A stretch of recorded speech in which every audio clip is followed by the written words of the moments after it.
now on DVD. Oh, Anne, you missed the most delightful party last night. I cannot tell you how handsome is Captain Wentworth. Oh, Captain Wentworth, do come in. This is my elder sister, Anne.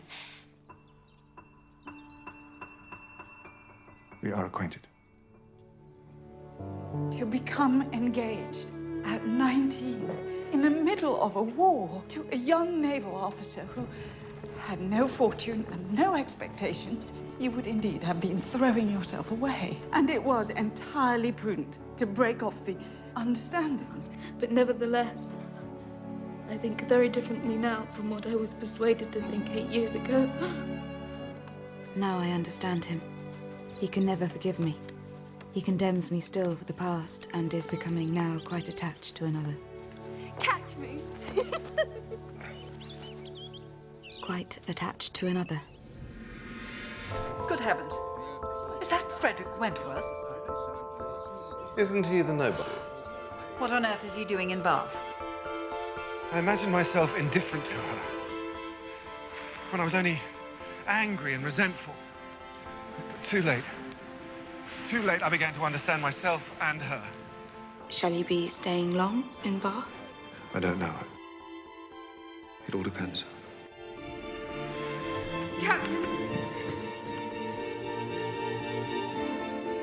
Persuasion, now on DVD. Writing style.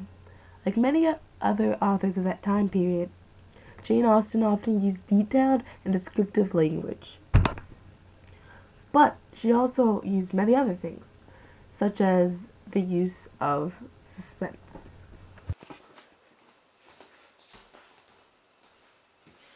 In Persuasion, Jane Austen uses the element of suspense. I believe that this element of suspense is best illustrated through song. Now pay attention to where the music speeds up, because that means the moment is getting more suspenseful.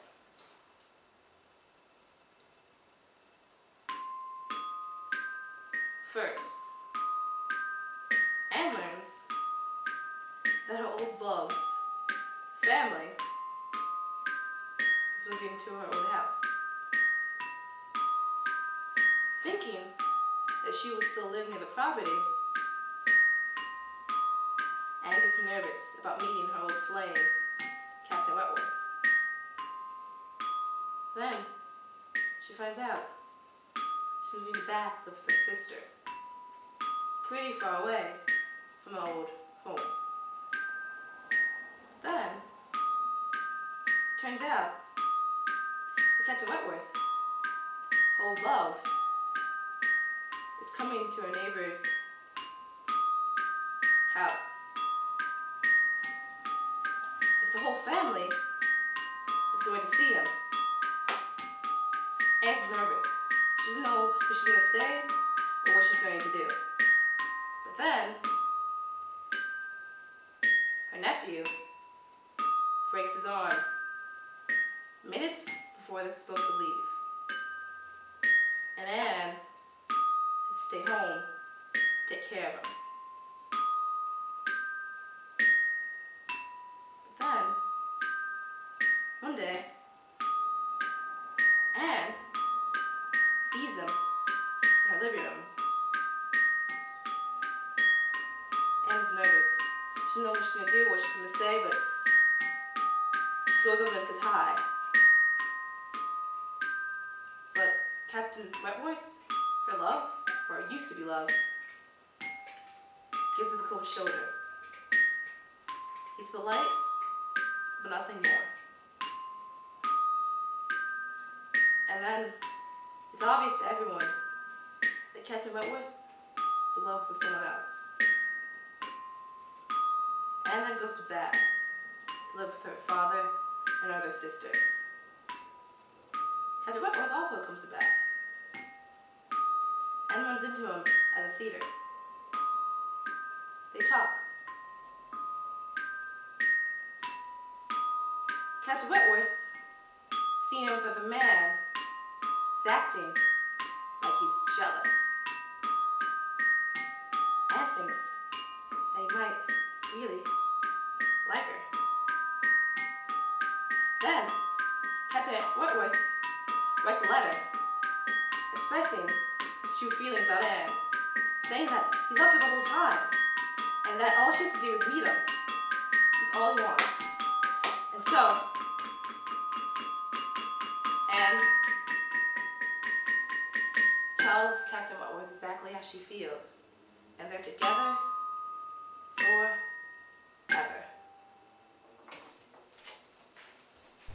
Jane Austen also used humor in Persuasion.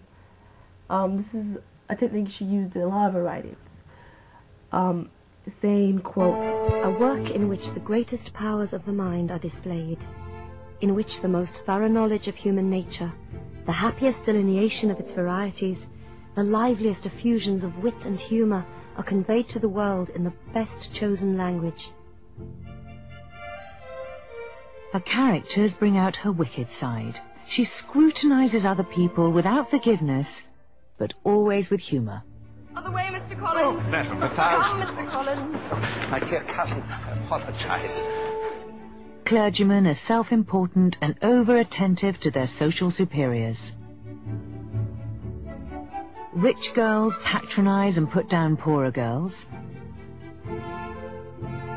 Parents are often stupid and usually wrong. Oh, Mr. Benedict, we are all wrong. All flirtatious young men are a threat to unmarried girls, and the most dangerous beast of all is a handsome army officer.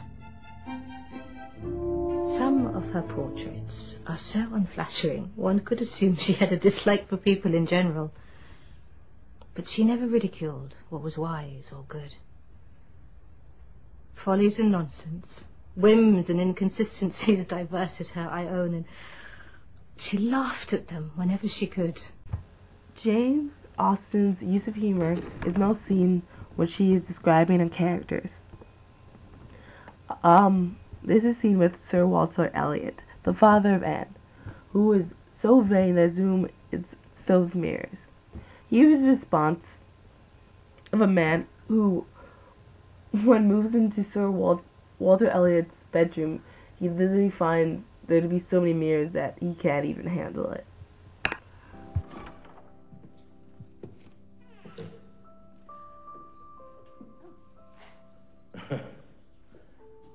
Such a number of looking glasses. There's no getting away from oneself.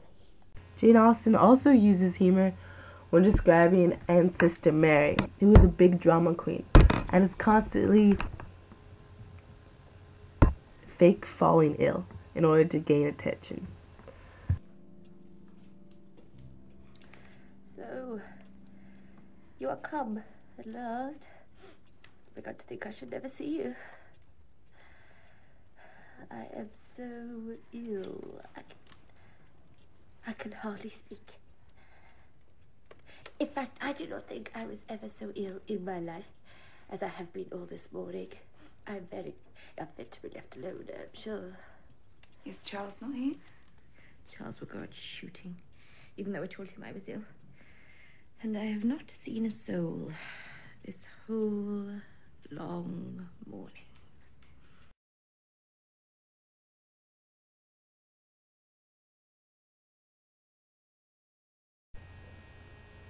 In order to understand why Jane Austen wrote about what she wrote about, one has to understand where she came from.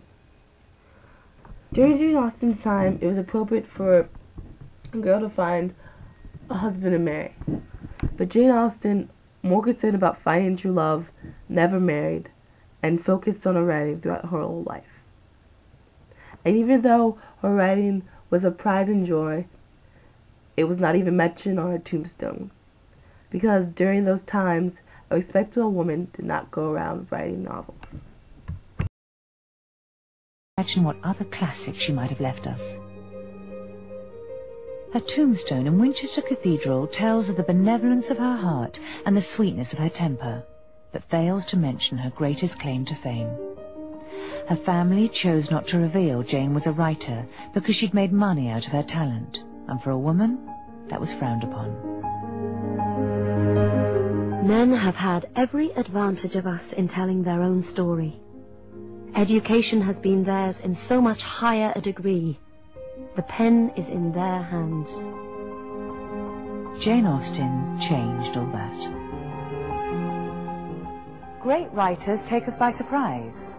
Never married, never rich, Jane Austen wrote with precision and passion of dream lovers and brilliant marriages. She armed her heroines with wit and courage to take on a world ruled by men and money. And as she did, she herself, a woman, single and poor, became one of the world's great novelists.